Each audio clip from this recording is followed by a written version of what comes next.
Okay, this is Matgen110. We're looking at chapter 7. This video is going to cover 7.1 and 7.2. So we're working with rational expressions, which rational is just a fancy word for fractional. And so let's take a look. We have r plus 2 over r squared plus 2r plus 5. They want us to put in 3. So everywhere where there's an r, we're going to replace it with a 3.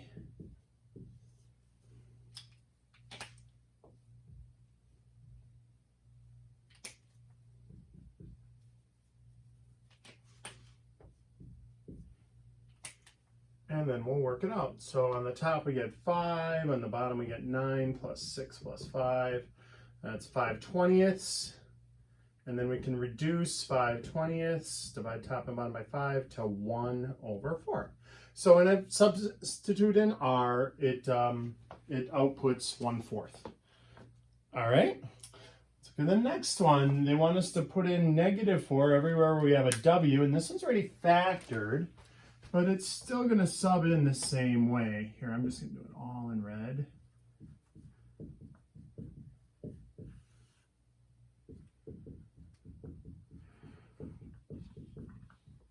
And so on the top, we get -8 times -7. On the bottom, we get -3 times 0. And that should be a big red flag. So, or not -8, that's -6. Sorry, -6. I'm adding, my brain multiplied.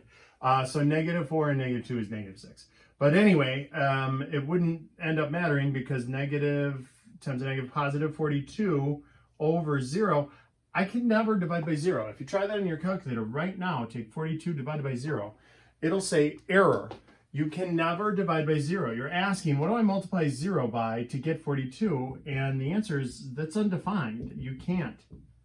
There isn't anything that multiplies by 0 that isn't 0. 0 times anything is 0. So you can never, ever have 0 in the denominator or never have 0 on the bottom. So this would not be allowed. -4 we could not put in because we'll get an undefined answer. Also, -1 would be kicked out as one that creates an undefined answer. Those are called domain restrictions. That's the fancy word for when you're talking about what x can be, or in this case w can be. All right, on the next one, it's a word problem. Jan's Cake Company has an equation of 3,500 plus 8x over x. What if she gets an order of 500 or 750 or 1,000 cakes? So all we're going to do is put 500 in for x. And you'll notice on this, when we do this, x also goes in there times 8. So that means, look, there's 3,500 bucks in operation costs plus $8 in cake mix-ins and labor. And then you divide by how many are ordered. And so if you order this many, we're talking $15 a cake that it costs her. If you order 750, then the price drops a little bit. 250 more cakes ordered, then they're talking about $12 and it's 6 forever, so we'll call it 67 cents. If we order 1,000 cakes, then we're talking about 3,500 plus 8,000. 8 times 1,000, which is 8,000. And then divided by 1,000, you're talking about $11.50 cost per cake. And so this is why in some companies, depending on how big your order is, they'll give you a better deal on it because production costs for big orders are less.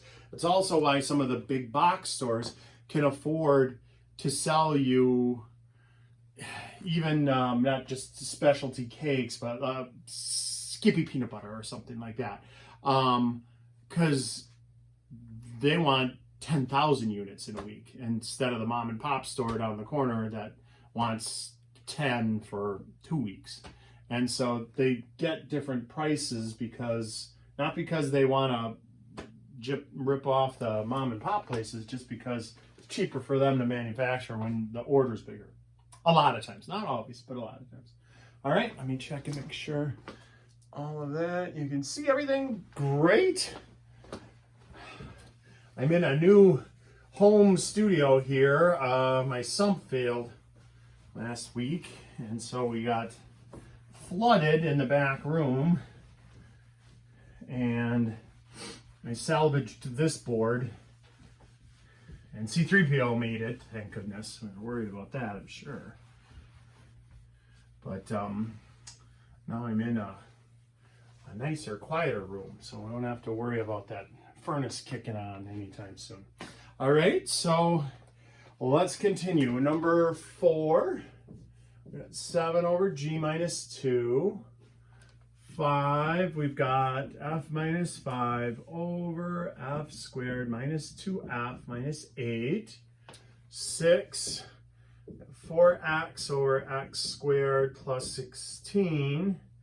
And 7, they want us to say that x can't be equal to 3 and x can't be equal to 1.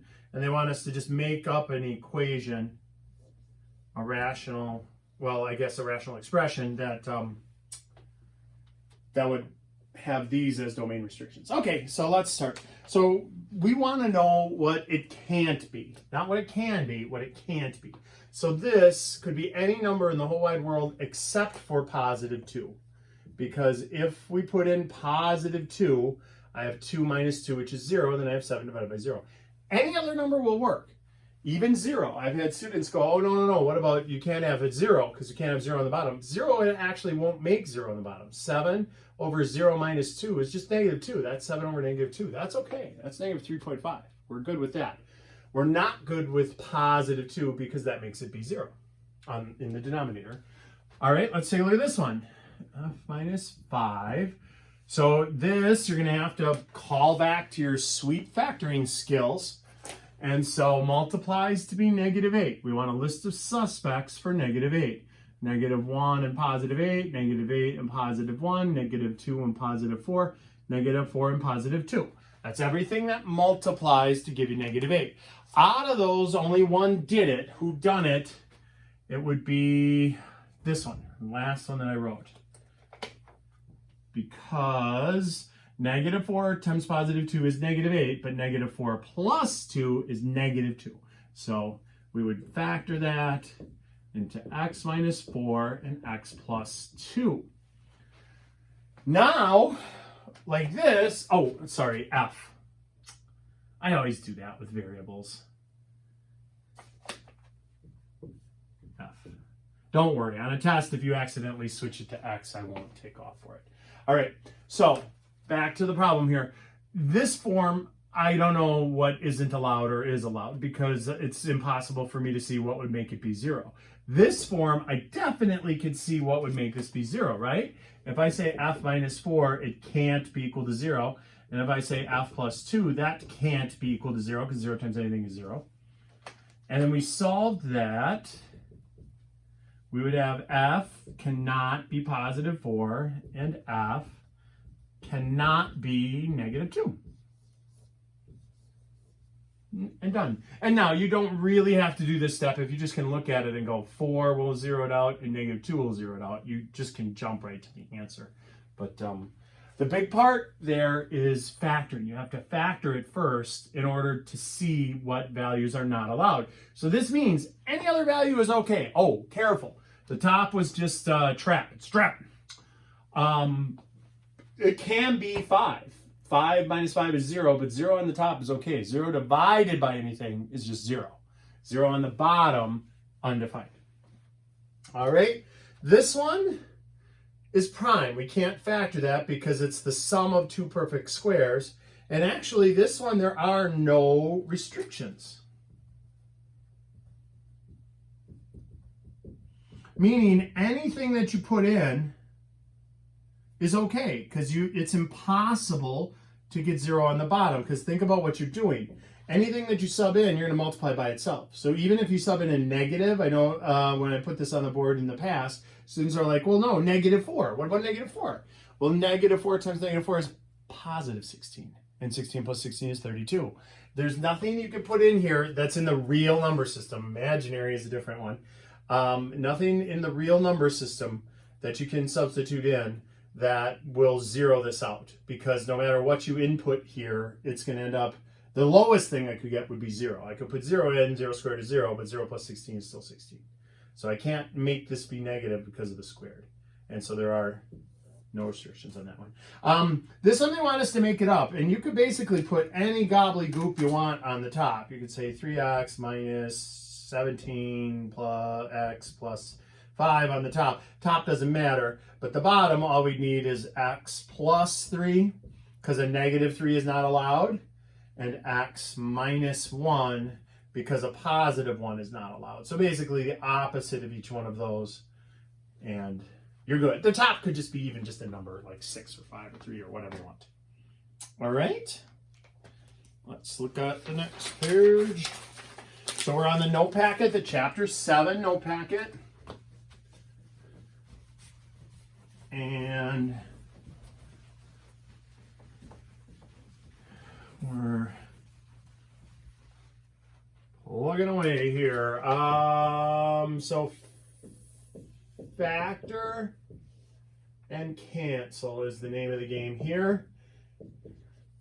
Except they want two things. They want us to identify the restrictions and then reduce it. X minus 20 and 9x squared minus 16. Okay, so let's do those. And the other ones are just factor and cancel. So those will be a little easier. All right, so this first restrictions. Well, first let's factor. So those are not, I can factor out GCF factoring. So 6 is the biggest thing I can pull out of that. Divide both by whatever I factor out, which is 6 is the greatest common factor. I divide that underneath each one and I get x minus 2. And then on the bottom, I can factor out a 9. And then I get x minus 2 again. Oh, all right. So before I start, for letter A, they want to know what are the restrictions. Well, there's one restriction. We just look at the bottom. We don't care about the top. We just look at the bottom, and positive 2 would make that be 0. So that's the one thing we can't have. X cannot equal positive 2. And then B, it actually says reduce it. So this, I have the exact same binomial on top and bottom. It's being multiplied by the 6, being multiplied by the 9. So we can cancel those. As long as you take out the whole binomial, it's fine. You can't take out pieces of it when it's being added or subtracted. So you can't take out just the x or just the 2. But you can definitely take out the whole thing as long as it's being multiplied, not added and subtracted, and it's exactly the same binomial, which it is.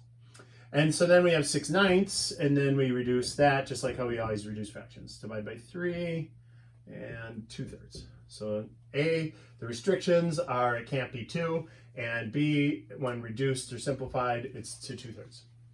Let's do this one. On the top, in the numerator, I can factor out 5. GCF is 5. Divide that by 5. Divide that by 5. 3x minus 4. On the bottom, it's the difference of two perfect squares. So what times itself gives you 9x squared? That would be 3x. We write that down twice. And then what times itself gives you 16? That would be 4. We write that down twice. And remember, when we're factoring difference of squares, it's conjugates. It's 1 plus and 1 minus. And so A on this one is a little trickier. This one was super easy because I could just look at it and say it was 2.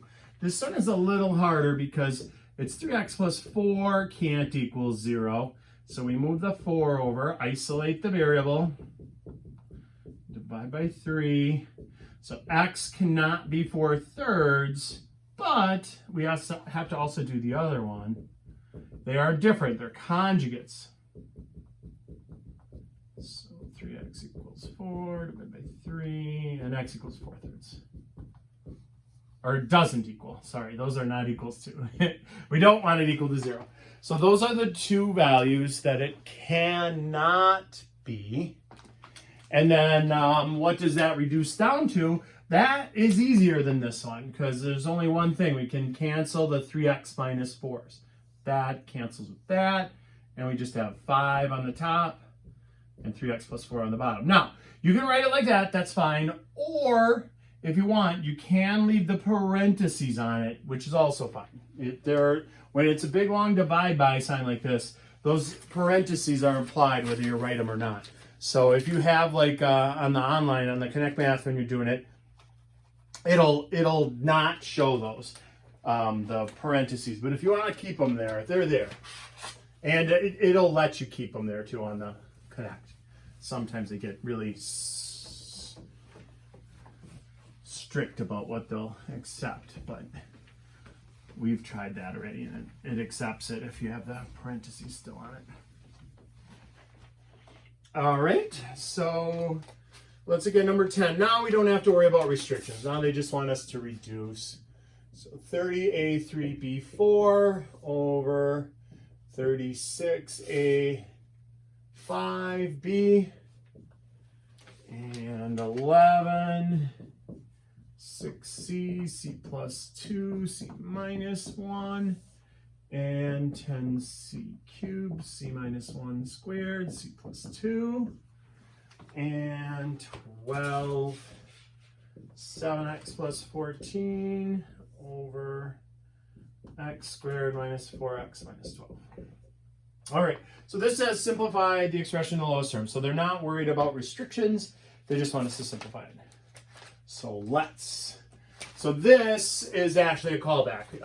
Before we were factoring, we reduced things. This is all being multiplied. So remember, this was like two different problems. You reduce the 36ths by finding the biggest number that goes into both of those. That would be 6. So we'd have 5/6. And then with 3 A's on top and 5 A's on bottom, they just cancel 1 for 1. And then there's more of them on the bottom than on the top. So there's 2 left on the bottom. When we divide like-based things, we subtract the exponents, but you got to mind, where are there more of them? There's only 3 up on top, there's 5 on the bottom, so they're going to end up on the bottom in the denominator. This one, be careful too. A lot of people just put, and b to the 4th on top. Nah. Remember, there's a 1 there, so b to the 1st. You got to see 1s all the time, like the kid in the Sixth Sense movies. But with the number 1, not dead people. All right, so we got 5b to the 3rd over 6a squared. Okie dokie. Let's do this one. So this one is all already factored for us. That's nice. So here, let me write this one out super long. I'm going to rewrite this. The c minus 1, I'm going to write that twice. You could do it fast and just cancel and reduce and everything. But I'll show you another way to do this. So if this kind of confuse you, like, it's like 2 different methods, you can break them down all the same. Look, if I bust this down into primes, 2 times 3 times c plus 2, c minus 1. If I break this down all into primes, 2 times 5 times c times c times c times c minus 1 times c minus 1, c plus 2. I've had students do it this way, and then you're basically now just finding everything's being multiplied. Notice everything's being multiplied. So we're just canceling anything that's the same on top in the numerator and in the denominator. So look, the 2's go, one of the c's go, one of the c minus 1's go, the c plus 2 goes. And then we just write down who's left. So on the top, we've got 3 in the numerator. The denominator, we got 5, we got cc, so we're not going to write cc, we're going to put it back into shorthand, 5c squared, and a c minus 1 left. And that's it. All right.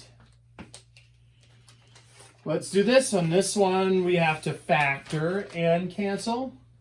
So let's factor that. We can, factor out on the top. We can factor out a 7. Divide that by 7, divide that by 7. We get x plus 2. Then on the bottom, we have to think it multiplies to be negative 12. So that's negative 1 and 12, negative 12 and 1, negative 3 and 4, negative 4 and 3, negative 6 and 2, negative 2 and 6.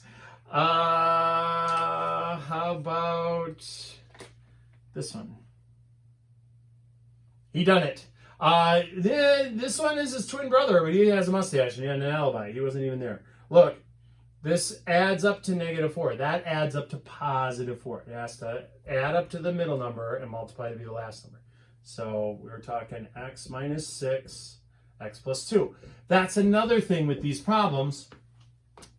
It's likely that they won't give you one that's prime, where you don't get to reduce anything. So if you factor the top and see an x plus 2, maybe that should have been the first suspect, is 2 and negative 6, because that worked.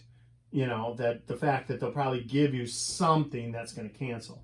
So we end up with 7 over x minus 6. Again, if you want to write it like that, that's fine. If you want to keep the parentheses on there, that's fine. Either way. All right. And then, 13 here. I'll squeeze 13 in over here. That's pretty easy. So they want to know, are these opposites of one another? Is a minus 3 the opposite of 3 minus a? And the answer is easier if you rewrite this as negative a plus 3, if you put the variable first. And yes, if I added that to that, I would get 0. So yes, those are opposites. B, they said, is w plus 6 the opposite of 6 plus w? That answer is no. They're not opposites. You just change the order, but not the signs. And C, x minus 5 and negative 5 plus x, those are also non-opposites. They just change the order again. Look, that is x minus 5. So that was a big old no.